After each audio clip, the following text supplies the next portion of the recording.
ਅੱਜ श्री कृष्ण का जन्मदिन है क्योंकि अज कृष्ण जन्माष्टमी है। इसलिए तुहानू सारिਆਂ ਨੂੰ ਸਾਡੇ ਵੱਲੋਂ श्री कृष्ण के जन्मदिन ਦੀਆਂ बहुत बहुत ਵਧਾਈਆਂ, बहुत बहुत मुबारक।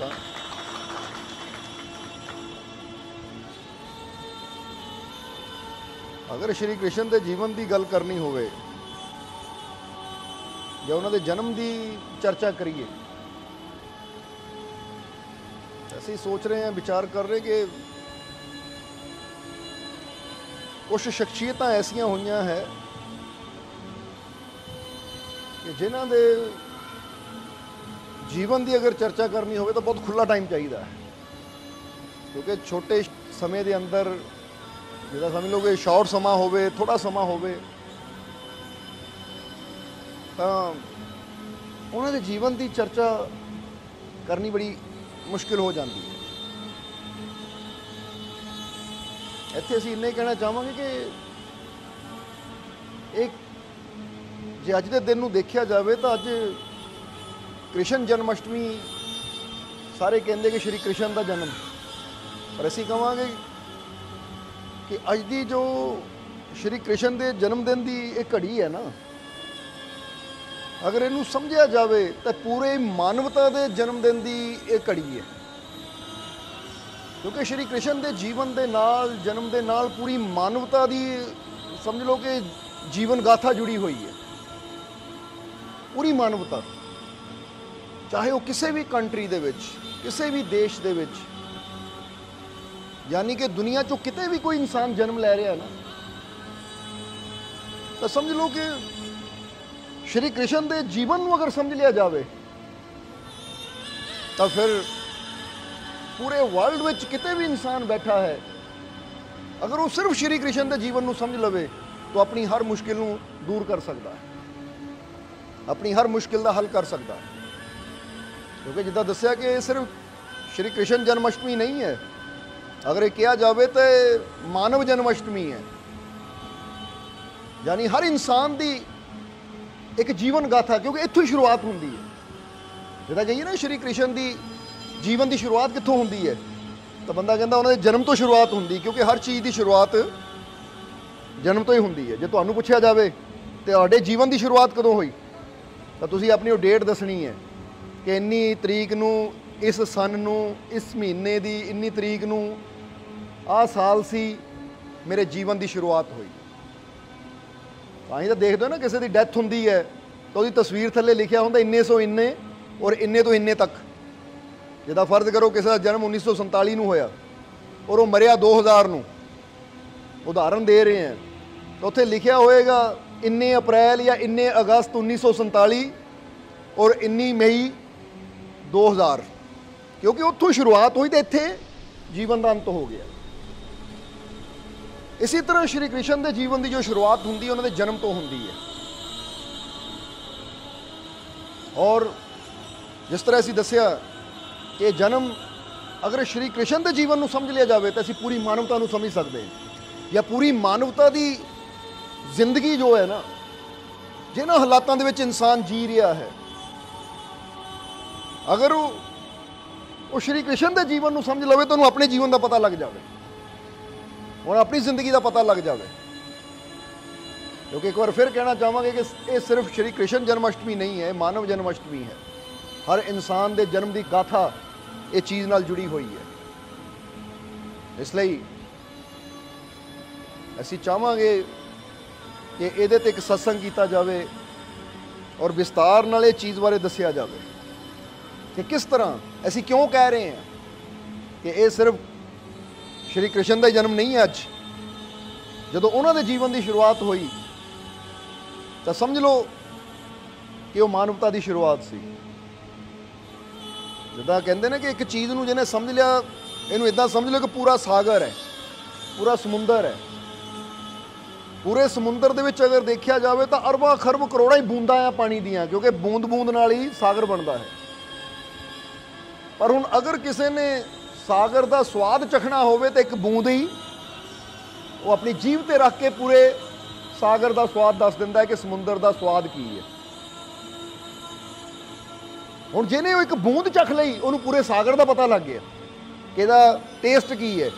ਇਸੇ ਤਰ੍ਹਾਂ ਇਨਸਾਨ ਚਾਹੇ ਕਿਤੇ ਮਰਜ਼ੀ ਹੋਵੇ, ਪੂਰੇ ਵਰਲਡ ਵਿੱਚ ਜਿੱਥੇ ਮਰਜ਼ੀ ਇਨਸਾਨ ਫੈਲਿਆ ਹੈ, ਪਰ ਜਿਸਨੇ ਇੱਕ ਸ਼੍ਰੀ ਕ੍ਰਿਸ਼ਨ ਰੂਪੀ ਬੂੰਦ ਨੂੰ ਚੱਖ ਲਿਆ, ਉਹਨਾਂ ਨੂੰ ਪੂਰੀ ਇਨਸਾਨੀਅਤ ਦਾ ਪਤਾ ਲੱਗ ਜਾਂਦਾ ਹੈ।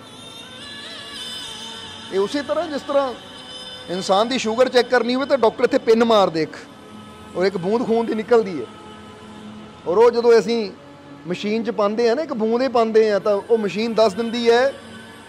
ਕਿਉਂਕਿ ਦੇਖਿਆ ਨਾ ਤੁਸੀਂ, ਜਿਹਨਾਂ ਨੂੰ ਸ਼ੂਗਰ ਹੈ ਉਹਨਾਂ ਨੂੰ ਇੱਦਾਂ ਮਸ਼ੀਨ ਮਿਲਦੀ ਹੈ ਕਿ ਇੱਥੇ ਕਰਦੇ ਆ ਬੂੰਦ, ਇੱਕ ਸਟ੍ਰਿਪ ਜਿਹੀ ਹੁੰਦੀ ਹੈ, ਉੱਤੇ ਬੂੰਦ ਲਾ ਕੇ ਮਸ਼ੀਨ ਦੇ ਵਿੱਚ ਪਾ ਦਿੰਦੇ ਉਹ, ਤੇ ਮਸ਼ੀਨ ਉੱਪਰ ਮੀਟਰ ਲੱਗਾ ਹੁੰਦਾ, ਜਿੱਥੇ ਜਿੱਦਾਂ ਥਰਮਾਮੀਟਰ ਉੱਪਰ ਜਿਹੜੇ ਹੁੰਦੇ ਹੈ ਉੱਤੇ ਨੰਬਰਿੰਗ ਆ ਜਾਂਦੀ ਹੈ ਕਿ 120 ਸ਼ੂਗਰ ਹੈ, 130 ਹੈ, 100 ਹੈ। ਇੱਕ ਬੂੰਦ ਤੋਂ ਇਨਸਾਨ ਦੀ ਪੂਰੀ ਬੋਡੀ ਦੀ ਜੋ ਬਲੱਡ ਹੈ ਨਾ, ਉਹਦੇ ਅੰਦਰ ਕਿੰਨੀ ਸ਼ੂਗਰ ਹੈ, ਇੱਕ ਬੂੰਦ ਤੋਂ ਪਤਾ ਲੱਗ ਜਾਂਦਾ। ਇਹ ਨਹੀਂ ਕਿ ਸਾਰਾ ਖੂਨ ਨਿਚੋੜੋ ਤਾਂ ਫੇਰ ਪਤਾ ਲੱਗਣਾ। ਜੇ ਇੱਦਾਂ ਦਾ ਕੋਈ ਹੋਵੇ ਕਿ ਪਹਿਲਾਂ ਬੰਦੇ ਦਾ ਪੂਰਾ ਖੂਨ ਕੱਢੋ ਫੇਰ ਚੈੱਕ ਹੋਣਾ ਵੀ ਇਹਦੇ ਖੂਨ 'ਚ ਸ਼ੂਗਰ ਕਿੰਨੀ ਹੈ, ਤਾਂ ਫੇਰ ਤਾਂ ਬੰਦਾ ਖਤਮ ਹੀ ਹੋ ਗਿਆ। ਇਸੇ ਤਰ੍ਹਾਂ ਅਗਰ ਇਨਸਾਨ ਆਪਣੀਆਂ ਮੁਸ਼ਕਿਲਾਂ ਦਾ ਹੱਲ ਚਾਹੁੰਦਾ ਹੈ, ਅਗਰ ਇਨਸਾਨ ਆਪਣੀਆਂ ਪਰੇਸ਼ਾਨੀਆਂ ਦਾ ਹੱਲ ਚਾਹੁੰਦਾ ਹੈ, ਅਗਰ ਆਪਣੇ ਜੀਵਨ ਦੇ ਵਿੱਚ, ਕਿਉਂਕਿ ਸ਼੍ਰੀ ਕ੍ਰਿਸ਼ਨ ਦਾ ਜੀਵਨ ਕੁਛ ਐਸਾ ਸੀ ਕਿ ਉਹ ਸਿਰਫ ਸਾਨੂੰ ਰੂਹਾਨੀਅਤ ਬਾਰੇ ਨਹੀਂ ਦੱਸਦੇ, ਜੋ ਦੁਨੀਆ ਤੇ ਵੀ ਕਾਮਯਾਬ ਹੋਣਾ ਚਾਹੁੰਦੇ ਹੈ, ਕੋਈ ਬਿਜ਼ਨਸਮੈਨ ਹੈ ਜਾਂ ਕੋਈ ਦੁਕਾਨਦਾਰ ਹੈ ਜਾਂ ਕੋਈ ਹੋਰ ਆਪਣਾ ਬਿਜ਼ਨਸ ਕਰ ਰਿਹਾ, ਕੋਈ ਕੰਮ ਕਰ ਰਿਹਾ, ਕਿਸੇ ਕਿਸਮ ਦਾ ਵੀ ਕੰਮ, ਯਾਨੀ ਕਿ ਸ਼੍ਰੀ ਕ੍ਰਿਸ਼ਨ ਦੀ ਜ਼ਿੰਦਗੀ ਨੂੰ ਸਮਝ ਕੇ ਬੰਦਾ ਰੂਹਾਨੀਅਤ ਵਾਲਾ ਵੀ ਕਾਮਯਾਬ ਹੋ ਸਕਦਾ ਹੈ, ਤਾਂ ਜਿਹੜਾ ਦੁਨੀਆ ਤੇ ਕਾਮਯਾਬ ਹੋਣਾ ਚਾਹੁੰਦਾ ਆਪਣੇ ਕਾਰੋਬਾਰ ਨੂੰ ਲੈ ਕੇ, ਉਹ ਵੀ ਕਾਮਯਾਬ ਹੋ ਸਕਦਾ ਹੈ। ਕਿਉਂਕਿ ਸ਼੍ਰੀ ਕ੍ਰਿਸ਼ਨ ਗਵਾਲੇ ਸੀ, ਪਰ ਗਵਾਲੇ ਤੋਂ ਉਹਨਾਂ ਦੀ ਯਾਤਰਾ ਹੋਈ ਦਵਾਰਕਾਧੀਸ਼ ਤੱਕ, ਯਾਨੀ ਗਰੀਬੀ ਤੋਂ ਵੀ ਉੱਠ ਕੇ ਇੱਕ ਮਹਾਰਾਜ ਦੀ ਜ਼ਿੰਦਗੀ ਤੱਕ ਪਹੁੰਚੇ। ਇਸ ਲਈ ਅਗਰ ਬਾਹਰੀ ਤੌਰ ਤੇ ਦੇਖਿਆ ਜਾਵੇ ਤਾਂ ਅਸੀਂ ਕਿਸ ਤਰ੍ਹਾਂ ਕੱਖ ਤੋਂ ਲੱਖ ਤੱਕ ਪਹੁੰਚ ਸਕਦੇ ਹਾਂ, ਇਹ ਵੀ ਸ਼੍ਰੀ ਕ੍ਰਿਸ਼ਨ ਦਾ ਜੀਵਨ ਦੱਸ ਰਿਹਾ ਹੈ।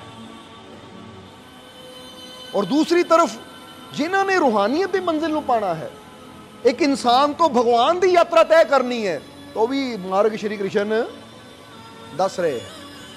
ਇਸ ਲਈ ਕਹਿ ਰਹੇ ਹਾਂ ਕਿ ਜਿਸਨੇ ਸ਼੍ਰੀ ਕ੍ਰਿਸ਼ਨ ਦੇ ਜੀਵਨ ਨੂੰ ਸਮਝ ਲਿਆ, ਉਹਨਾਂ ਦੇ ਜੀਵਨ ਨੂੰ ਜਾਣ ਲਿਆ, ਉਹਦੇ ਵਾਸਤੇ ਆਪਣੇ ਜੀਵਨ ਨੂੰ ਹੈਂਡਲ ਕਰਨਾ ਬੜਾ ਆਸਾਨ ਹੋ ਜਾਂਦਾ ਹੈ, ਆਪਣੇ ਜੀਵਨ ਨੂੰ ਸਮਝਣਾ ਬੜਾ ਆਸਾਨ ਹੋ ਜਾਂਦਾ ਹੈ, ਹਰ ਮੁਸ਼ਕਿਲ ਨੂੰ ਹੱਲ ਕਰਨਾ ਬੜਾ ਆਸਾਨ ਹੋ ਜਾਂਦਾ ਹੈ। ਇਸ ਲਈ ਜੇ ਮਾਲਕ ਨੇ ਚਾਹਿਆ, ਉਹਦੀ ਰਹਿਮਤ ਰਹੀ, ਤਾਂ ਕੋਸ਼ਿਸ਼ ਕਰਾਂਗੇ ਵੀਰਵਾਰ ਨੂੰ ਸ਼੍ਰੀ ਕ੍ਰਿਸ਼ਨ ਦੇ ਜੀਵਨ ਤੇ ਇਹ ਸਤਸੰਗ ਕੀਤਾ ਜਾਵੇ, ਤਾਂ ਕਿ ਜੋ ਉਹਨਾਂ ਦੇ ਜੀਵਨ ਦੇ ਵਿੱਚ ਰਾਜ ਛੁਪੇ ਹੋਏ ਹੈ, ਕਿਉਂਕਿ ਇਹ ਤਾਂ ਸਾਰੇ ਜਾਣਦੇ ਆ, ਗੋਪੀਆਂ ਨਾਲ ਨੱਚੇ, ਉਹਨਾਂ ਨੇ ਬਾਂਸਰੀ ਵਜਾਉਂਦੇ ਸੀ, ਤਾਂ ਗਊਆਂ ਚਾਰੀਆਂ, ਜਾਂ ਹੋਰ ਉਹਨਾਂ ਦੇ ਜੀਵਨ ਦੀ ਵੀ ਮਹਾਭਾਰਤ ਵਿੱਚ ਉਹਨਾਂ ਨੇ ਅਰਜੁਨ ਦਾ ਰੱਥ ਚਲਾਇਆ। ਪਰ ਇਹ ਤਾਂ ਸਿਰਫ ਇੱਕ ਬਾਹਰੀ ਉਹ ਚੀਜ਼ ਹੈ ਜੋ ਨਜ਼ਰ ਆ ਰਹੀ ਹੈ। ਜਿੱਦਾਂ ਤੁਸੀਂ ਸਮਝ ਲਓ ਕਿ ਤੁਸੀਂ ਸਾਡਾ ਸਤਸੰਗ ਸੁਣਦੇ ਹੋ, ਸਾਨੂੰ ਸਤਸੰਗ ਤੇ ਜਾਂਦਿਆਂ ਦੇਖਦੇ ਹੋ, ਗੱਡੀ 'ਚ ਬਹਿੰਦਿਆਂ ਦੇਖਦੇ ਹੋ, ਇਹ ਤਾਂ ਸਾਡਾ ਉਹ ਜੀਵਨ ਹੈ ਜੋ ਬਾਹਰੀ ਹੈ, ਪਰ ਜੋ ਅੰਦਰਲੀ ਗਹਿਰਾਈ ਹੈ ਉਹ ਕਿਸੇ ਨੂੰ ਪਤਾ ਹੈ, ਉਹ ਤਾਂ ਕੋਈ ਖੋਲ ਕੇ ਦੱਸੇਗਾ ਤਾਂ ਫੇਰ ਹੀ ਹੋਏਗਾ ਕਿ ਹਾਂ ਬਈ ਅੰਦਰ ਵੀ ਬਹੁਤ ਕੁਝ ਜਾਣਨ ਨੂੰ ਹੈ, ਅੰਦਰ ਵੀ ਬਹੁਤ ਕੁਝ ਸਮਝਣ ਨੂੰ ਹੈ, ਬੜੀ ਗਹਿਰਾਈ ਹੈ ਅੰਦਰ। ਜਿੱਦਾਂ ਕਹਿੰਦੇ ਨਾ, ਇੱਕ ਬੰਦਾ ਸਮੁੰਦਰ ਦੇਖ ਕੇ ਆ ਜਾਂਦਾ, ਉੱਪਰੋਂ ਲਹਿਰਾਂ ਆ ਰਹੀਆਂ ਜਾ ਰਹੀਆਂ ਹੈ, ਤਾਂ ਹੁਣ ਬੰਦਾ ਕਹੇ ਮੈਂ ਸਮੁੰਦਰ ਦੇਖ ਆਇਆ, ਹਾਲੇ ਤੂੰ ਸਮੁੰਦਰ ਨਹੀਂ ਦੇਖਿਆ, ਲਹਿਰਾਂ ਹੀ ਦੇਖੀਆਂ। ਸਮੁੰਦਰ ਤਾਂ ਦੇਖੇ ਜੀ ਤੂੰ ਗਹਿਰਾਈ 'ਚ ਜਾਵੇਂ, ਕਿਉਂਕਿ ਸਮੁੰਦਰ ਉੱਪਰ ਨਹੀਂ ਹੈ, ਸਮੁੰਦਰ ਤਾਂ ਗਹਿਰਾਈ 'ਚ ਹੈ, ਉੱਪਰ ਤਾਂ ਲਹਿਰਾਂ ਹੈ, ਇੱਕ ਲਹਿਰ ਆ ਰਹੀ ਹੈ ਜਾ ਰਹੀ ਹੈ, ਫਿਰ ਆ ਰਹੀ ਹੈ ਫਿਰ ਜਾ ਰਹੀ ਹੈ। ਬੰਦਾ ਮੈਂ ਸਾਗਰ ਦੇਖ ਆਇਆ, ਆਹ ਦੇਖਣਾ ਨਹੀਂ ਹੈ, ਲਹਿਰਾਂ ਦੇਖੀਆਂ ਤੂੰ। ਸਮੁੰਦਰ ਨੂੰ ਦੇਖਣਾ ਤਾਂ ਫਿਰ ਕਹਿ ਸਕਦੇ ਹਾਂ ਕਿ ਜਦੋਂ ਤੂੰ ਇੱਦਾਂ ਦਾ ਗੋਤਾ ਮਾਰੇ ਕਿ ਸਮੁੰਦਰ ਦੀ ਗਹਿਰਾਈ ਤੱਕ ਜਾ ਕੇ ਦੇਖੇ ਕਿ ਇਹਦੇ ਅੰਦਰ ਕੀ ਹੈ, ਕਿੱਥੇ ਸੀਪਾਂ ਹੈ, ਕਿੱਥੇ ਮੋਤੀ ਹੈ, ਕਿੱਥੇ ਚਟਾਨਾਂ ਹੈ, ਕਿੱਥੇ ਕਿਹੜੇ ਕਿਹੜੇ ਰੰਗ ਬਰੰਗੀਆਂ ਮੱਛਲੀਆਂ ਅੰਦਰ ਘੁੰਮ ਰਹੀਆਂ ਹੈ, ਉਹ ਤਾਂ ਅੰਦਰ ਜਾ ਕੇ ਪਤਾ ਲੱਗਦਾ ਹੈ। ਕਹਿੰਦੇ ਨੇ ਕਿ ਸਕੂਬਾ ਡਾਈਵਿੰਗ ਹੁੰਦੀ ਹੈ, ਸਮਝਦੇ ਹੋ, ਕਿਸੇ ਨੇ ਕੀਤੀ ਕਦੀ? ਸਾਨੂੰ ਕਰਨ ਦਾ ਮੌਕਾ ਮਿਲਿਆ।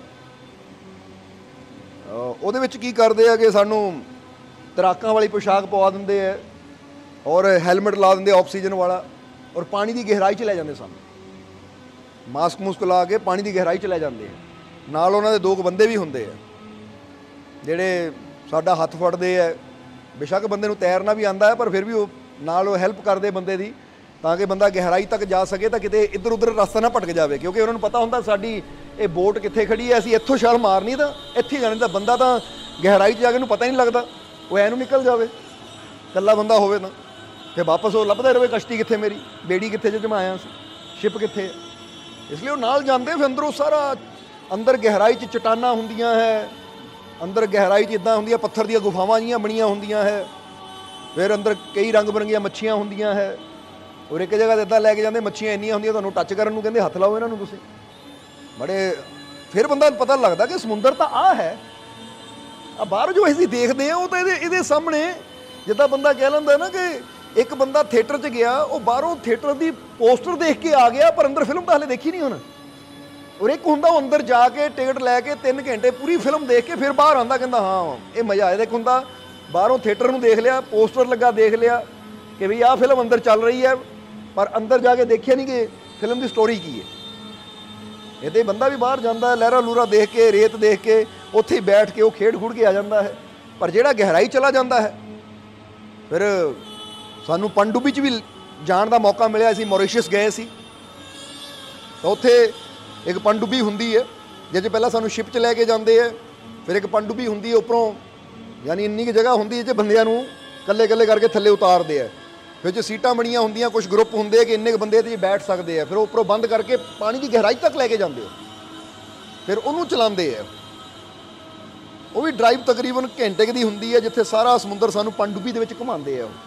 ਇਹ ਮੌਰੀਸ਼ੀਅਸ ਦੀ ਗੱਲ ਦੱਸ ਰਹੇ ਆ ਤੁਹਾਨੂੰ ਕਿ ਉੱਥੇ ਫਿਰ ਪਤਾ ਲੱਗਦਾ ਆਹ ਹੈ ਸਮੁੰਦਰ। ਹੁਣ ਜਦੋਂ ਇੱਦਾਂ ਪਣਡੁੱਬੀ ਵਿੱਚ ਜਾ ਕੇ ਦੇਖਦੇ ਆ, ਜਾਂ ਜਿੱਦਾਂ ਦੱਸਿਆ ਕਿ ਉਹ ਇੱਦਾਂ ਪੂਰੇ ਕੱਪੜੇ ਪਾ ਕੇ, ਤੈਰਾਕਾਂ ਵਾਲੇ, ਗੋਤਾਖੋਰਾਂ ਵਾਲੇ, ਪੂਰਾ ਮਾਸਕ ਲਾ ਕੇ ਉਹਨਾਂ ਨਾਲ ਥੱਲੇ ਜਾਂਦੇ ਆ, ਉਹ ਤਾਂ ਜ਼ਿਆਦਾ, ਕਿਉਂਕਿ ਉਸ ਲਈ ਬੰਦਾ ਓਪਨ ਹੁੰਦਾ ਹੈ। ਪਣਡੁੱਬੀ ਵਿੱਚ ਬੰਦਾ ਨਾਰਮਲ ਬੈਠਾ ਹੁੰਦਾ, ਜਿੱਦਾਂ ਆਪਾਂ ਸਿੰਪਲ ਕੱਪੜੇ ਪਾਏ, ਕੋਈ ਭਿੱਜਣਾ ਨਹੀਂ ਬੰਦੇ ਨੇ, ਕਿਉਂਕਿ ਉਹਦੇ ਜੈਨ 에ਅਰ ਟਾਈਟ ਸਭ ਕੁਝ ਹੁੰਦਾ, ਪਾਣੀ ਅੰਦਰ ਨਹੀਂ ਆਉਂਦਾ। ਉਹ ਜਿੱਦਾਂ ਤੁਸੀਂ ਨਾਰਮਲ ਆਪਣੇ ਸਿੰਪਲ ਕੱਪੜਿਆਂ ਜਾਂਦੇ ਹੋ, ਜਾ ਕੇ ਬਹਿ ਕੇ, ਸ਼ੀਸ਼ੇ ਬਣੇ ਹੁੰਦੇ, ਜਿੱਦਾਂ ਪਲੇਨ ਦੇ ਵਿੱਚ ਬੰਦਾ ਜਾਂਦਾ ਹੈ, ਤਾਂ ਬੰਦਾ ਆਪਣੇ ਆਰਾਮ ਨਾਲ ਬੈਠਾ, ਤਾਂ ਖਿੜਕੀਆਂ ਬਣੀਆਂ ਜਿਨ੍ਹਾਂ ਬਾਹਰੋਂ ਪਤਾ ਲੱਗਦਾ ਬੱਦਲਾਂ ਦੇ ਕੀ ਹੋ ਰਿਹਾ ਕੀ ਨਹੀਂ ਹੋ ਰਿਹਾ, ਇੱਦਾਂ ਉਹ ਪਾਣੀ 'ਚ ਖਿੜਕੀਆਂ ਦੇ ਜ਼ਰੀਏ ਸਾਨੂੰ ਸਾਰਾ ਦਿਖਾਉਂਦੇ ਹੈ।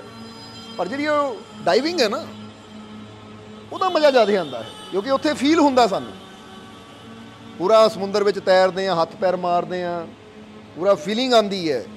ਫਿਰ ਜਿਹੜਾ ਉਹ ਨਜ਼ਾਰਾ ਦੇਖ ਲੈਂਦਾ ਨਾ, ਫਿਰ ਜਦੋਂ ਸਮੁੰਦਰ ਨੂੰ ਦੇਖਿਓ, ਇਹ ਤਾਂ ਕੁਝ ਵੀ ਹੈ ਨਹੀਂ, ਅਸਲੀ ਮਜ਼ਾ ਤਾਂ ਦੀ ਗਹਿਰਾਈ 'ਚ ਜਾਣ ਦਾ। ਇਸੇ ਤਰ੍ਹਾਂ ਜਦੋਂ ਸ਼੍ਰੀ ਕ੍ਰਿਸ਼ਨ ਨੂੰ ਵੀ ਬਾਹਰੋਂ ਦੇਖਦੇ ਨਾ, ਕਿ ਫੋਟੋ ਦੇਖ ਲਈ, ਰੱਥ ਚਲਾਉਂਦੇ ਦੇਖ ਲਏ, ਚੱਕਰ ਫੜਿਆ ਦੇਖ ਲਿਆ ਕਿ ਹੱਥ ਦੇ ਉਹਨਾਂ ਦੇ ਸੁਦਰਸ਼ਨ ਚੱਕਰ ਹੈ, ਜਾਂ ਅਰਜੁਨ ਨੂੰ ਗੀਤ ਸਮਝਾ ਰਹੇ ਹੈ, ਜਾਂ ਫਿਰ ਉਹ ਬਾਂਸਰੀ ਵਜਾ ਰਹੇ, ਤਾਂ ਮੂਰਤੀ ਦੇਖ ਲਈ, ਫੋਟੋ ਦੇਖ ਲਈ, ਤਾਂ ਇਹ ਸਮਝ ਲਓ ਉਹੀ ਹੈ ਕਿ ਅਸੀਂ ਪੋਸਟਰ ਦੇਖ ਰਹੇ ਹਾਂ ਫਿਲਮ ਦਾ, ਹਾਲੇ ਫਿਲਮ ਤਾਂ ਅੰਦਰ ਉਹਦੀ ਗਹਿਰਾਈ ਤਾਂ ਸਮਝੀ ਨਹੀਂ ਅਸੀਂ। ਔਰ ਮਜ਼ਾ ਉਦੋਂ ਆਉਂਦਾ ਜਦੋਂ ਗਹਿਰਾਈ ਨੂੰ ਸਮਝਿਆ ਜਾਵੇ। ਇਸ ਲਈ ਵੈਸੇ ਤਾਂ ਜਿੱਦਾਂ ਦੱਸਿਆ ਕਿ ਕੁਝ ਮਹਾਨ ਸ਼ਖਸੀਅਤਾਂ ਐਸੀਆਂ ਹੁੰਦੀਆਂ ਕਿ ਜਿਨ੍ਹਾਂ ਦੇ ਜੀਵਨ ਬਾਰੇ ਇੱਕ ਸਤਸੰਗ 'ਚ ਵੀ ਦੱਸਣਾ ਮੁਸ਼ਕਿਲ ਹੈ, ਪੋਸੀਬਲ ਹੀ ਨਹੀਂ ਹੈ, ਕਿਉਂਕਿ ਉਹਨਾਂ ਦੇ ਜੀਵਨ ਦੇ ਵਿੱਚ, ਹੁਣ ਸਮਝ ਲਓ ਕਿ ਇੱਕ ਇਨਸਾਨ 90 ਸਾਲ ਦੀ ਜ਼ਿੰਦਗੀ ਜੀ ਕੇ ਗਿਆ ਹੈ, ਉਹਦੀ 90 ਸਾਲ ਦੀ ਜ਼ਿੰਦਗੀ ਨੂੰ ਤੁਸੀਂ 1 ਘੰਟੇ 'ਚ ਕਿੱਦਾਂ ਵਿਆਖਿਆ ਕਰ ਦੋਗੇ। ਹੁਣ ਸ਼੍ਰੀ ਕ੍ਰਿਸ਼ਨ ਤਾਂ ਜ਼ਿੰਦਗੀ ਉਹਨਾਂ ਦੀ 108 ਸਾਲ ਦੀ ਸੀ, 108 ਸਾਲ ਸ਼੍ਰੀ ਕ੍ਰਿਸ਼ਨ ਦੁਨੀਆ ਤੇ ਰਹਿ ਕੇ ਗਏ ਹੈ, ਔਰ 108 ਸਾਲ ਦੀ ਜ਼ਿੰਦਗੀ ਨੂੰ ਜੇ ਸੋਚਿਆ ਜਾਵੇ ਕਿ 1 ਘੰਟੇ ਦੇ ਸਤਸੰਗ 'ਚ ਦੱਸਣਾ ਜਾਂ 1.5 ਘੰਟੇ ਦੇ ਸਤਸੰਗ 'ਚ ਦੱਸਣਾ ਤਾਂ ਬਹੁਤ ਮੁਸ਼ਕਿਲ ਹੈ। ਪਰ ਹਾਂ, ਉਹਨਾਂ ਦੇ ਜੀਵਨ ਨਾਲ ਜੁੜੀਆਂ ਉਹ ਗਹਿਰਾਈਆਂ ਜੋ ਕਿ ਜਿਸ ਤੋਂ ਅਸੀਂ ਅਣਜਾਣ ਹਾਂ, ਕਿਉਂਕਿ ਉਹ ਸਮਝਾਉਣਾ ਕੁਛ ਚਾਹੁੰਦੇ ਸੀ ਸਾਨੂੰ, ਤੇ ਅਸੀਂ ਲੈ ਕੇ ਕੁਛ ਤੁਰ ਪਏ। ਹੁਣ ਜ਼ਰਾ ਦੇਖੋ, ਗੋਵਰਧਨ ਪਰਬਤ ਚੱਕਿਆ ਦਿਖਾਇਆ ਹੈ, ਕੀ ਸੱਚਮੁੱਚ ਉਹਨਾਂ ਨੇ ਗੋਵਰਧਨ ਚੱਕਿਆ ਜਾਂ ਉਹਦੇ ਪਿੱਛੇ ਰਾਜ ਸੀ ਕੋਈ? ਗੋਵਰਧਨ ਦੀ ਫੋਟੋ ਤਾਂ ਦੇਖ ਲਈ। ਹੁਣ ਕਿਸੇ ਨੂੰ ਵੀ ਪੁੱਛੋ ਜਿਹੜੇ ਸ਼੍ਰੀ ਕ੍ਰਿਸ਼ਨ ਮਹਾਨ ਜੀ, ਉਹਨਾਂ ਨੇ ਗੋਵਰਧਨ ਚੱਕਿਆ ਸੀ, ਪਰ ਉਹ ਚੱਕਿਆ ਸੀ, ਉਹਦੇ ਪਿੱਛੇ ਮਕਸਦ ਕੀ ਸੀ ਉਹਨਾਂ ਦਾ? ਕਿ ਵਾਕਈ ਚੱਕਿਆ ਸੀ ਜਾਂ ਉਹਦੇ ਪਿੱਛੇ ਕੋਈ ਹੋਰ ਲੌਜਿਕ ਸੀ? ਕਿਉਂਕਿ ਕਈ ਵਾਰ ਕੁਝ ਚੀਜ਼ਾਂ ਹੁੰਦੀਆਂ ਸਾਨੂੰ ਜੋ ਤਸਵੀਰ ਬਣਾ ਕੇ ਦਿਖਾਈਆਂ ਜਾਂਦੀਆਂ, ਪਰ ਉਹਦੇ ਪਿੱਛੇ ਮਕਸਦ ਕੁਝ ਹੋਰ ਹੁੰਦਾ ਹੈ, ਪਰ ਬੰਦਾ ਉਹ ਮਕਸਦ ਨੂੰ ਨਹੀਂ ਸਮਝਦਾ, ਉਹ ਤਸਵੀਰ ਬਣਾ ਦੇਗਾ। ਸਮਝਦੇ ਹੋ ਕਿ ਨਹੀਂ? ਤਾਂ ਹੁਣ ਅਸੀਂ ਤੁਹਾਨੂੰ ਕਹੀਏ ਕਿ ਜੇ ਤੁਹਾਡੇ ਤੇ ਮੁਸ਼ਕਿਲਾਂ ਪਹਾੜ ਵੀ ਗਿਰ ਜਾਵੇ, ਤਾਂ ਆਪਣੇ ਮਾਲਿਕ ਤੇ ਇੰਨਾ ਵਿਸ਼ਵਾਸ ਰੱਖੋ ਕਿ ਮੁਸ਼ਕਿਲਾਂ ਪਹਾੜ ਵੀ ਤੁਸੀਂ ਇੱਦਾਂ ਉਠਾ ਲਵੋ।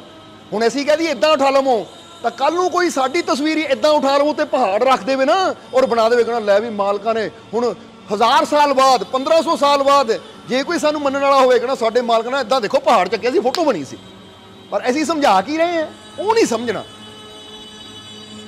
ਸਮਝਦੇ ਹੋ? ਉਹ ਚੀਜ਼ ਨੂੰ ਬਚਨਾਂ ਨੂੰ ਤਸਵੀਰ ਵਿੱਚ ਇਦਾਂ ਕਰ ਦੇਣਾ ਕਿ ਲੋਕਾਂ ਦੇ ਅੰਦਰ ਇੱਕ ਭਰਮ ਪੈਦਾ ਕਰ ਦੇਣਾ ਹੈ, ਇੱਕ ਭੁਲੇਖਾ ਪੈਦਾ ਕਰ ਦੇਣਾ ਹੈ। ਫਿਰ ਲੋਕ ਉਹ ਤਸਵੀਰ ਨੂੰ ਲੈ ਕੇ ਬਹਿ ਜਾਂਦੇ ਕਿ ਉਹਨਾਂ ਨੇ ਚਿੱਟੀ ਉਂਗਲੀ ਤੇ ਪਹਾੜ ਚੱਕਿਆ ਸੀ, ਪਰ ਇਹਦੇ ਪਿੱਛੇ ਸਹੀ ਮਾਇਨੇ 'ਚ ਕੀ ਸੀ, ਹੁਣ ਇਹਦੇ ਬਾਰੇ ਕਿਸੇ ਨੂੰ ਪਤਾ ਨਹੀਂ ਹੈ। ਅਸੀਂ ਇਹੀ ਦੱਸਦੇ ਕਿ ਸਮੁੰਦਰ ਦੀ ਗਹਿਰਾਈ 'ਚ ਕੀ ਹੈ, ਇਹਦੇ ਬਾਰੇ ਪਤਾ ਨਹੀਂ ਹੈ। ਬਾਹਰੋਂ ਲਹਿਰਾਂ ਦੇਖ ਕੇ ਬੰਦਾ ਆ ਜਾਂਦਾ, ਮੈਂ ਸਮੁੰਦਰ ਦੇਖ ਆਇਆ, ਮੈਂ ਜਾਣ ਲਿਆ ਸ਼੍ਰੀ ਕ੍ਰਿਸ਼ਨ ਦੇ ਜੀਵਨ ਨੂੰ, ਮੈਂ ਜਾਣ ਲਿਆ ਹਜ਼ੂਰ ਮੁਹੰਮਦ ਸਾਹਿਬ ਦੇ ਜੀਵਨ ਨੂੰ, ਮੈਂ ਜਾਣ ਲਿਆ, ਜਾਂ ਕਿਸੇ ਵੀ ਪੀਰ ਫਕੀਰ ਦਾ ਨਾਮ ਅਸੀਂ ਲੈ ਲਈਏ, ਪਰ ਉਹਨਾਂ ਦੀ ਗਹਿਰਾਈ 'ਚ ਕੀ ਸੀ, ਉਹ ਸਮਝਾਉਣਾ ਕੀ ਚਾਹੁੰਦੇ ਸੀ, ਸਿੱਖਿਆ ਕੀ ਦੇਣਾ ਚਾਹੁੰਦੇ ਸੀ, ਸਾਨੂੰ ਕਿਹੜੀਆਂ ਚੀਜ਼ਾਂ 'ਚੋਂ ਕੱਢਣਾ ਚਾਹੁੰਦੇ ਸੀ, ਔਰ ਸਾਨੂੰ ਕਿੱਥੇ ਲੈ ਕੇ ਜਾਣਾ ਚਾਹੁੰਦੇ ਸੀ, ਇਹਦੇ ਬਾਰੇ ਤਾਂ ਕਦੀ ਵਿਚਾਰ ਹੀ ਨਹੀਂ ਬੰਦੇ ਨੇ ਕੀਤਾ। ਅੱਜ ਤੁਸੀਂ ਕਿਤੇ ਵੀ ਦੇਖੋ, ਕਿਤੇ ਕ੍ਰਿਸ਼ਨ ਕਥਾ ਹੁੰਦੀ ਹੈ ਨਾ, ਉੱਥੇ ਪਤਾ ਕੀ ਸੁਣਾਇਆ ਜਾਏਗਾ? ਸ਼੍ਰੀ ਕ੍ਰਿਸ਼ਨ ਮਾਖਣ ਚੋਰ, ਇੱਦਾਂ ਜਾਂਦੇ ਹੈ, ਮਟਕੀ ਤੋੜਦੇ ਹੈ, ਮੱਖਣ ਖਾਂਦੇ ਹੈ, ਗੋਪੀਆਂ ਨੱਚਦੀਆਂ ਹੈ, ਉਹ ਬਾਂਸੁਰੀ ਵਜਾਉਂਦੇ, ਬਸ ਇਹਨਾਂ ਗੱਲਾਂ 'ਚ ਹੀ 3-3 ਦਿਨ 4-4 ਦਿਨ ਕਥਾ ਚੱਲਦੀ ਰਹਿੰਦੀ ਹੈ। ਉਹ ਕਮਾਲ ਦੀ ਗੱਲ ਹੈ। ਔਰ ਕਿੰਨੀ ਕੁ ਵਾਰ ਅਸੀਂ ਇੱਕ ਮਹਾਤਮਾ ਹੈ, ਨਾਮ ਨਹੀਂ ਉਹਨਾਂ ਦਾ ਲਵਾਂਗੇ, ਅਸੀਂ ਉਹਨਾਂ ਦਾ ਸੁਣ ਰਹੇ ਸੀ, YouTube ਤੇ ਉੱਤੇ ਉਹਨਾਂ ਦਾ ਪਾਇਆ ਸੀ, ਜੇ ਨਾਮ ਲੈ ਦਈਏ ਤਾਂ ਤੁਹਾਨੂੰ ਪਤਾ ਲੱਗ ਜਾਏਗਾ, ਪਰ ਕਿਉਂਕਿ ਅਸੀਂ ਕਿਸੇ ਦਾ ਨਾਮ ਨਹੀਂ ਲੈਣਾ ਚਾਹੁੰਦੇ, ਤਾਂ ਉਹਨਾਂ ਦੇ ਸੁਣ ਰਹੇ ਕਿ ਉਹਨਾਂ ਨੇ ਕਿਹਾ ਕਿ ਮੈਂ ਆਪਣੇ ਜੀਵਨ 'ਚ ਕਿੰਨੇ 100 ਯਾਨੀ 1000 ਵਾਰ ਰਾਮ ਕਥਾ ਕੀਤੀ, ਰਾਮ ਕਥਾ ਕੀਤੀ ਮੈਂ, ਇੰਨੇ 1000 ਵਾਰ ਆਪਣੇ ਜੀਵਨ 'ਚ ਮੈਂ ਰਾਮ ਕਥਾ ਸੁਣਾਈ ਹੈ। ਖੁਸ਼ ਹੋ ਰਹੇ ਹੈ। ਅਸੀਂ ਸੋਚ ਰਹੇ ਕਮਾਲ ਦੀ ਗੱਲ ਹੈ, ਇੱਕ ਵਾਰ ਚੰਗੀ ਤਰ੍ਹਾਂ ਸੁਣਾ ਦੇ ਤਾਂ ਕਿ ਬਾਰ-ਬਾਰ ਸੁਣਾਉਣ ਦੀ ਲੋੜ ਹੀ ਨਾ ਪਵੇ। ਇਹਦਾ ਮਤਲਬ 1000 ਵਾਰ ਸੁਣਾਉਣ ਦੀ ਲੋੜ ਪਈ, ਤਾਂ ਇਹਦਾ ਮਤਲਬ ਪਹਿਲੀ ਵਾਰ ਚੰਗੀ ਤਰ੍ਹਾਂ ਸੁਣਾਈ ਨਹੀਂ ਹੋਈ। ਹੁਣ ਅਸੀਂ ਇੱਕ ਵਾਰ ਸਤਸੰਗ 'ਚ ਕੋਈ ਗੱਲ ਦੱਸ ਦਈਏ ਨਾ, ਤਾਂ ਅਗਲੀ ਵਾਰ ਨੂੰ ਦੱਸਣ ਲੱਗਿਆ ਸਾਨੂੰ ਹੁੰਦਾ ਦੱਸ ਚੁੱਕੇ, ਅਸੀਂ ਕੋਈ ਨਵਾਂ ਦੱਸੀਏ। ਹੁਣ ਉਹ ਬਾਰ-ਬਾਰ ਉਹੀ ਕਥਾ ਸੁਣਾ ਰਹੇ ਹੈ। ਰਾਮ ਨੇ ਜਨਮ ਲਿਆ ਸੀ, ਰਾਵਣ ਨੇ ਸੀਤਾ ਨੂੰ ਲੈ ਗਏ, ਇੱਦਾਂ ਰਾਵਣ ਦਾ ਵੱਧ ਕੀਤਾ, ਔਰ ਅੱਗੇ ਸੁਣਨ ਵਾਲੇ ਵੀ ਹੈ ਕਿ ਇੱਕ ਵਾਰੀ ਸੁਣ ਕੇ ਸਮਝ ਹੀ ਨਹੀਂ ਆਈ, ਦੂਜੀ ਵਾਰ ਵੀ ਸੁਣ ਰਹੇ, ਤਾਂ ਉਹੀ ਗੱਲ ਹੈ। ਇੱਕ ਫਿਲਮ ਇੱਕ ਵਾਰ ਦਿਖਾ ਦਿਓ, 2 ਵਾਰ ਦਿਖਾ ਦਿਓ, 1000 ਵਾਰ ਦਿਖਾ ਦਿਓ, ਤਾਂ ਖੁਸ਼ੀ ਹੋ ਰਹੀ ਹੈ ਦਿਖਾਉਣ ਵਾਲੇ ਨੂੰ, ਉਹ ਭਾਈ ਮੈਂ 1000 ਵਾਰ ਫਿਲਮ ਦਿਖਾਤੀ ਹੈ। ਉਹ ਕਮਾਲ ਦੀ ਗੱਲ ਹੈ। ਜਿਹਨੂੰ ਇੱਕ ਵਾਰ ਸਮਝ ਆ ਜਾਵੇ, ਉਹਨੂੰ ਦੁਬਾਰਾ ਦੇਖਣ ਦੀ ਤਾਂ ਲੋੜ ਹੀ ਨਹੀਂ ਪੈਂਦੀ। ਤਾਂ ਜੋ ਬਾਰ-ਬਾਰ ਦੇਖ ਰਿਹਾ, ਤਾਂ ਮਤਲਬ ਉਹ ਵੀ, ਉਹਦੀ ਸਮਝ ਵੀ ਉੱਦਾਂ ਦੀ ਜਿਹੜਾ ਬਾਰ-ਬਾਰ ਦੇਖ ਰਿਹਾ ਹੈ, ਔਰ ਜਿਹੜਾ ਦਿਖਾਉਣ ਵਾਲਾ ਉਹਦੀ ਸਮਝ ਵੀ ਉੱਦਾਂ ਦੀ ਹੈ। ਫਿਰ ਜੇ ਉਹਨੂੰ ਸਮਝ ਹੀ ਨਹੀਂ ਆ ਰਹੀ, ਇੱਕ ਵਾਰ ਮੈਂ ਦਿਖਾ ਦਿੱਤੀ, ਇੱਕ ਵਾਰ ਅੱਛੀ ਤਰ੍ਹਾਂ ਸਮਝਾ ਦਿੱਤੀ, ਹੁਣ ਦੁਬਾਰਾ ਤਾਂ ਸਮਝਾਉਣ ਦੀ, ਨਾਲੇ ਅੱਜ ਕੱਲ੍ਹ ਤਾਂ ਸੌਖਾ ਸਮਾਂ ਹੈ। ਅੱਜ ਕੱਲ੍ਹ ਤਾਂ ਬੰਦਾ ਇੱਕ ਵਾਰ ਬੋਲਦੇ ਹੋ, ਜਿੱਦਾਂ ਹੁਣ ਕੋਈ ਜੀਵ ਕਈ ਵਾਰ ਪ੍ਰਸ਼ਨ ਕਰਦਾ ਹੈ, ਅਸੀਂ ਕਹਿੰਦੇ ਹਾਂ ਵੀ ਇਹਦਾ ਜਵਾਬ ਦੇ ਚੁੱਕੇ ਹਾਂ, YouTube ਤੇ ਆ ਸਤਸੰਗ ਸੁਣ ਲੈ ਤੂੰ, ਸਾਨੂੰ ਦੁਬਾਰਾ ਦੇਣ ਦੀ ਲੋੜ ਨਹੀਂ ਹੈ, ਕਿਉਂਕਿ ਅੱਜ ਕੱਲ੍ਹ ਤਾਂ ਰਿਕਾਰਡਿੰਗ ਦਾ ਸਿਸਟਮ ਹੈ। ਇੱਕ ਵਾਰ ਦੇ ਦਿੱਤਾ, ਭਾਈ ਇੱਥੇ ਸੁਣ ਲੈ, ਹੁਣ ਜਾ ਕੇ ਬਾਰ-ਬਾਰ ਮੈਨੂੰ ਕਿਉਂ ਬੁਲਾਈ ਜਾਣਾ ਉਸੇ ਇੱਕ ਟੌਪਿਕ ਤੇ।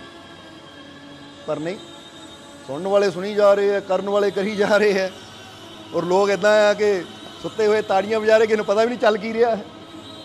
ਜਾਂ ਤਾਂ ਕੁਛ ਕਥਾ 'ਚ ਬਦਲਾਵ ਕਰੋ ਨਾ, ਕੁਛ ਕਥਾ ਚੇਂਜ ਹੋਏ ਥੋੜ੍ਹੀ ਬਹੁਤੀ, ਕਦੀ ਕੁਛ ਨਾ ਕੁਛ ਚੇਂਜਿੰਗ ਤਾਂ ਕਰੋ ਉਹਦੇ ਅੰਦਰ। ਪਰ ਨਹੀਂ, ਕਥਾ ਸਾਰਿਆਂ ਨੂੰ ਉਹੀ ਪਤਾ ਹੈ। ਇੱਕ ਵਾਰ ਹੀ ਪਤਾ ਲੱਗ ਗਿਆ ਬੰਦੇ ਨੂੰ ਕਿ ਸ਼੍ਰੀ ਰਾਮ ਨੇ ਕੀ ਕੀਤਾ, ਜਾਂ ਉਹਨਾਂ ਦਾ ਜੀਵਨ ਕੈਸਾ ਸੀ, ਤਾਂ ਉਹਨੂੰ ਬਾਰ-ਬਾਰ ਰਿਪੀਟ ਕਰ ਕਰਕੇ ਉੱਧਰ ਸ਼੍ਰੀ ਕ੍ਰਿਸ਼ਨ ਨੂੰ ਵਿਚਾਰਿਆਂ ਨੂੰ ਉਹ ਵੀ ਸੋਚਦੇ ਹੋਣੇ ਕਿੰਨੀ ਕੁ ਵਾਰ ਮਟਕੀ ਤੁੜਾਈ ਜਾਣੀ ਹੈ। ਆਹ ਕਥਾ 'ਚ ਵੀ ਮਟਕੀ ਤੁੜਾਈ ਜਾਂਦੇ, ਅਗਲੀ ਕਥਾ 'ਚ ਮਟਕੀ ਤੁੜਾਈ ਜਾਂਦੇ, ਫਿਰ ਕਹੀ ਜਾਂਦੇ ਬ੍ਰਿੰਦਾਵਨ 'ਚ ਪੇੜੇ ਬੜੇ ਸਵਾਦ ਹੈ, ਉੱਥੇ ਲੱਸੀ ਬੜੀ ਸਵਾਦ ਹੈ। ਉਹ ਭਾਈ ਕੋਈ ਅੰਦਰਲੇ ਸਵਾਦ ਦੀ ਗੱਲ ਕਰੋ, ਕੋਈ ਰੂਹਾਨੀਅਤ ਦੀ ਗੱਲ ਕਰੀਏ, ਇੱਕ ਉਹਨਾਂ ਦੇ ਜੀਵਨ ਦੀ ਉਹ ਚੀਜ਼ ਨੂੰ ਸਮਝੋ ਕਿ ਜਿੱਥੇ ਉਹ ਸਾਨੂੰ ਲੈ ਕੇ ਜਾਣਾ ਚਾਹੁੰਦੇ ਸੀ। ਪਰ ਅੱਜ ਬੰਦਾ ਕਿੱਥੇ ਲੈ ਕੇ ਬੈਠਾ ਹੈ। ਅਸੀਂ ਸ਼੍ਰੀ ਕ੍ਰਿਸ਼ਨ ਨਾਲ ਵੀ ਬੜਾ ਪਿਆਰ ਕਰਦੇ ਹਾਂ, ਸ਼੍ਰੀ ਰਾਮ ਨਾਲ ਵੀ ਬੜਾ ਪਿਆਰ ਕਰ, ਬੜਾ ਸਤਿਕਾਰ ਹੈ, ਪਰ ਅਸੀਂ ਗੱਲ ਸਿਰਫ ਉਹਨਾਂ ਲੋਕਾਂ ਦੀ ਕਰ ਰਹੇ ਹਾਂ, ਜਾਂ ਉਹਨਾਂ ਦੀ ਕਰ ਰਹੇ ਹਾਂ ਕਿ ਜਿਹੜੇ ਉਹਨਾਂ ਦੇ ਜੀਵਨ ਦੀ ਗਹਿਰਾਈ ਨੂੰ ਸਮਝਣ ਦੀ ਬਜਾਏ ਨਾ ਲੋਕਾਂ ਨੂੰ ਬਾਹਰ ਹੀ ਭਰਮਾਈ ਜਾਂਦੇ, ਸੱਚਾਈ ਨਹੀਂ ਦੱਸਦੇ। ਸਮਝਦੇ ਹੋ ਕਿ ਬਾਹਰ ਹੀ ਬਸ ਉੱਥੇ ਕੀ ਅਟਕਾਇਆ ਹੋਇਆ, ਲੱਸੀ ਮੱਖਣਾ ਤੱਕ ਹੀ। ਸਮਝਦੇ ਹੋ ਕਿ ਨਹੀਂ? ਉਹ ਅਗਰ ਦੇਖਿਆ ਜਾਵੇ ਤਾਂ ਅੰਦਰਲੇ ਮੱਖਣ ਤੱਕ ਕਦੋਂ ਪਹੁੰਚਾਂਗੇ? ਜੇ ਉਹਨਾਂ ਨੂੰ ਮਾਖਣ ਚੋਰ ਕਿਹਾ ਗਿਆ ਸੀ ਤਾਂ ਕਿਉਂ ਕਿਹਾ ਗਿਆ ਸੀ? ਕਿਉਂਕਿ ਹਮੇਸ਼ਾ ਇਹ ਗੱਲ ਯਾਦ ਰੱਖੋ ਕਿ ਜੇ ਸਰੀਰ ਤੁਹਾਡਾ ਦੁੱਧ ਦੀ ਤਰ੍ਹਾਂ ਹੈ ਨਾ, ਤਾਂ ਇਹਦੇ ਅੰਦਰ ਛੁਪਿਆ ਹੋਇਆ ਪਰਮਾਤਮਾ ਇੱਕ ਮੱਖਣ ਹੈ। ਔਰ ਸਹੀ ਮਾਇਨੇ 'ਚ ਮਾਖਣ ਚੋਰ ਉਹੀ ਹੁੰਦਾ ਹੈ ਜਿਹੜਾ ਇਹ ਸਰੀਰ ਦੇ ਅੰਦਰ ਬੈਠੇ ਹੋਏ ਨਾ ਉਹ ਪਰਮਾਤਮਾ ਨੂੰ ਇੱਦਾਂ ਕੱਢ ਲਵੇ ਕਿ ਬੰਦਾ ਕਹਿੰਦਾ ਲੈ ਬਈ ਇੱਦਾਂ ਉਹਨੇ ਇਹਨੂੰ ਕੱਢ ਲਿਆ ਕਿ ਪਤਾ ਵੀ ਨਹੀਂ ਲੱਗਣ ਦਿੱਤਾ ਕਿਸੇ ਨੂੰ। ਇਹਨੂੰ ਕਹਿੰਦੇ ਚੋਰ ਕਿਹਨੂੰ ਕਿਹਾ ਜਾਂਦਾ ਕਿ ਕੰਮ ਵੀ ਕਰ ਦਿੰਦਾ, ਪਤਾ ਵੀ ਨਹੀਂ ਲੱਗਦਾ ਕਿਸੇ ਨੂੰ। ਸ਼੍ਰੀ ਕ੍ਰਿਸ਼ਨ ਇੱਦਾਂ ਦੂਜਿਆਂ ਜੀਵਨ 'ਚ ਦੁੱਖ ਦੂਰ ਕਰ ਦਿੰਦੇ ਸੀ, ਇੱਦਾਂ ਦੂਜਿਆਂ ਦੀਆਂ ਪਰੇਸ਼ਾਨੀਆਂ ਹਰ ਲੈਂਦੇ ਸੀ, ਉਹਨੂੰ ਪਤਾ ਵੀ ਨਹੀਂ ਲੱਗਦਾ ਸੀ। ਹੁਣ ਸੁਦਾਮੇ ਨੂੰ ਪਤਾ ਵੀ ਨਹੀਂ ਲੱਗਾ, ਉਹਦਾ ਮਹਿਲ ਬਣ ਗਿਆ। ਉਹਦੇ ਦੁੱਖਾਂ ਨੂੰ ਇੱਦਾਂ ਕੱਢ ਲੈਂਦੇ ਸੀ। ਇਸ ਲਈ ਉਹਨਾਂ ਦੁੱਖਾਂ ਨੂੰ ਚੋਰੀ ਕੀਤਾ, ਉਹਨਾਂ ਨੇ ਪਰੇਸ਼ਾਨੀਆਂ ਨੂੰ ਚੋਰੀ ਕੀਤਾ, ਪਰ ਇੱਥੇ ਅਟਕੇ ਹੋਏ ਆ ਮਾਖਣ ਚੋਰ, ਨੰਦ ਕਿਸ਼ੋਰ, ਸਮਝਦੇ ਹੋ। ਇਸ ਲਈ ਕਦੀ ਮੌਕਾ ਮਿਲਿਆ ਤਾਂ ਜਿੰਨੀਆਂ ਉਹ ਮਹਾਨ ਸ਼ਖਸੀਅਤਾਂ ਹੈ ਨਾ, ਚਾਹੇ ਸ਼੍ਰੀ ਰਾਮ, ਚਾਹੇ ਸ਼੍ਰੀ ਕ੍ਰਿਸ਼ਨ, ਅਸੀਂ ਚਾਹਾਂਗੇ ਕਿ ਉਹਨਾਂ ਦੇ ਜੀਵਨ ਦੀ ਗਹਿਰਾਈ ਨੂੰ ਬੰਦਾ ਸਮਝੇ, ਤਾਂ ਫਿਰ ਬੰਦੇ ਨੂੰ ਪਤਾ ਲੱਗੇਗਾ ਕਿ ਜ਼ਿੰਦਗੀ ਕੀ ਹੈ, ਉਹਨਾਂ ਦਾ ਜੀਵਨ ਕੀ ਹੈ। ਔਰ ਇਸੇ ਲਈ ਕਿਹਾ ਕਿ ਜੇ ਉਹਨਾਂ ਦੀ ਜ਼ਿੰਦਗੀ ਨੂੰ ਸਮਝ ਲਿਆ ਨਾ ਤਾਂ ਇਨਸਾਨ ਪੂਰੀ ਮਾਨਵਤਾ ਦੀ ਜ਼ਿੰਦਗੀ ਨੂੰ ਸਮਝ ਸਕਦਾ ਹੈ, ਕਿਉਂਕਿ ਪੂਰੀ ਮਾਨਵਤਾ ਉਹਨਾਂ ਦੇ ਜੀਵਨ ਦੇ ਨਾਲ ਜੁੜੀ ਹੋਈ ਹੈ। ਇਸ ਲਈ ਉਹਨਾਂ ਨੂੰ ਮਹਾਨ ਅਵਤਾਰ ਕਿਹਾ ਗਿਆ ਹੈ। ਪਰ ਦੁੱਖ ਦੀ ਗੱਲ ਇਹੀ ਹੈ ਕਿ ਅਸੀਂ ਉਹਨਾਂ ਦੀ ਮਹਾਨਤਾ ਦੇ ਗੁਣ ਤਾਂ ਬੜੇ ਗਾਉਂਦੇ, ਪਰ ਸਮਝਣ ਦੀ ਕੋਸ਼ਿਸ਼ ਅਸੀਂ ਨਹੀਂ ਕਰਦੇ। ਤਾਂ ਕੋਸ਼ਿਸ਼ ਕਰਾਂਗੇ ਕਿ ਜੇ ਟਾਈਮ ਮਿਲਿਆ ਤਾਂ ਫਿਰ ਉਹਨਾਂ ਦੇ ਜੀਵਨ 'ਤੇ ਜ਼ਰੂਰ ਵਿਚਾਰ ਕੀਤਾ ਜਾਵੇ। ਔਰ ਹੁਣ ਸਮਾਂ ਹੋ ਗਿਆ ਫਿਰ, ਇਸ ਲਈ ਹੁਣ ਕੱਲ ਬੈਠਾਂਗੇ, ਕੱਲ ਮਿਲਾਂਗੇ। ਸੋ ਖੁਸ਼ रहना, ख्याल रखना अपना। जय मालिका। सब्सक्राइब कीजिए सर्व संध्या दरबार कांटिया शरीफ चैनल को और बेल आइकन दबाइए मालिक जी के लेटेस्ट सत्संग की वीडियो को सबसे पहले देखने के लिए।